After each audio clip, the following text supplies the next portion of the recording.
التقينا بهذا الشاب المبدع الجميل. تعرف عليك.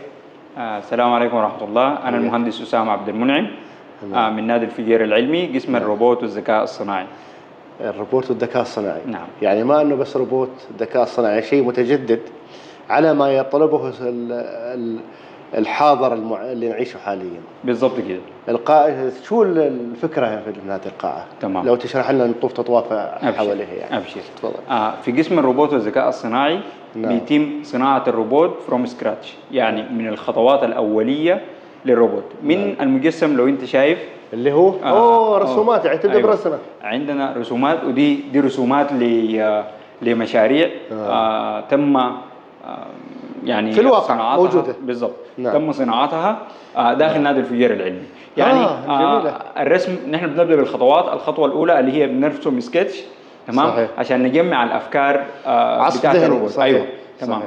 بنشوف الحاجات اللي نحن محتاجينها زي الحركة الإلكتروميكانيكية والبرمجة والتصميم الصناعي والصيانة والإصلاح. حتى نحن بعد يعني بنهتم بإنه مثلا فيما بعد إذا حصل أي عطل يكون في زي فتحات للصيانة أو مسامير أو براغي عشان نقدر إنه نحن نجري الصيانة بتاعتنا بصورة سلسة ومرنة. صحيح. تمام. بعد ما رسمنا السكتش بتاعنا بيكون عندنا برنامج التصميم ثلاثي الأبعاد اللي هو بنشتغل بالسوليد وورك.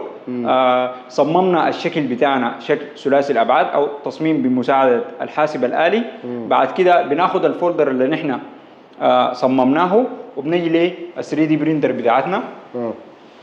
تمام. دي هي طابعة ثلاثية الأبعاد، ودي من أحدث أنواع الطابعات ثلاثية الأبعاد. نعم. اللي هي اللي بيميزها إنه هي بتحتوي على أكثر من نوع بتاع فيلمنت.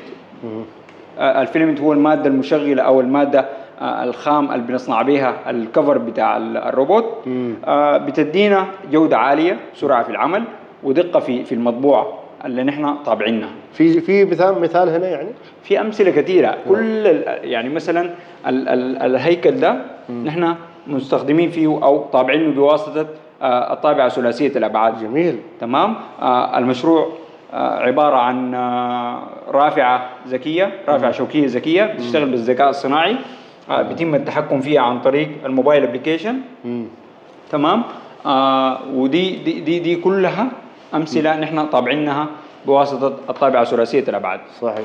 واحدة من الأشياء برضو اللي بتتم داخل قسم الذكاء الصناعي والروبوت اللي هي بعد ما طبعنا النموذج بتاعنا أو الفريم الخارجي للروبوت بيتم برمجة الأجزاء الإلكترونية. الأجزاء الإلكترونية بيتم برمجتها عن طريق الأردوينو أو عن طريق الESP مثلا أو عن طريق الراسبري باي. دي كلها متحكمات نحن بنبرمجها عشان تأدي الغرض بتاع الكنترول سيستم. تمام. انتهينا من البرمجة، بيجي الجزئية دي اللي هي زي ما انت شايف. دي التولز بتاعتنا كلها، وما شاء الله يعني النادي موفر قطع بتاعت غيار وقطع بتاعت ادوات بتاعت صيانه واصلاح وادوات بتاعت ربط وتجميع على اكفأ مستوى الحمد لله. طيب ده القسم بتاع التجميع. هنا بيتم تجميع الروبوت بتاعي، يعني بيتم الجمع بين الاجزاء الميكانيكيه والاجزاء الالكترونيه او البرمجيه. صحيح. تمام. بيتم تجميعهم كلهم، واخيرا يتم اختبار النموذج بتاعي. نعم، مثل هذا يعني هذا نعم. نموذج. صحيح. تمام. كذلك نحن في القسم عندنا ده المجهر اللي هو بنشتغل عليه وبنشوف مثلا الاجزاء الالكتروميكانيكيه الدقيقه جدا، لان هي ساعات مايكرو تشيبس يعني تكون أيوة. شرايح صغيره بالضبط للبرمجه، فالتحكم فيها عشان تعطي الاوامر صح يعني. بالضبط كده. وغير الادوات الكثيره اللي موجوده عندكم. صحيح. نعم. وبرضه هنا دي المحطه بتاعت اللحام او السولدرينج ايون. تمام. بيتم فيها اللحام الدقيق. صحيح. بمساعده المجهر. بيتم فيها اللحام الدقيق. برضو عندنا بعض من يعني حتى نتكلم عن هذه هنا، احنا نتكلم عن اشياء مثل هذه. نعم. يعني لما تلحم بدقه تحت بجوده بجوده أيوة. بيكون افضل. بالضبط. صحيح. اوكي. نعم. تمام.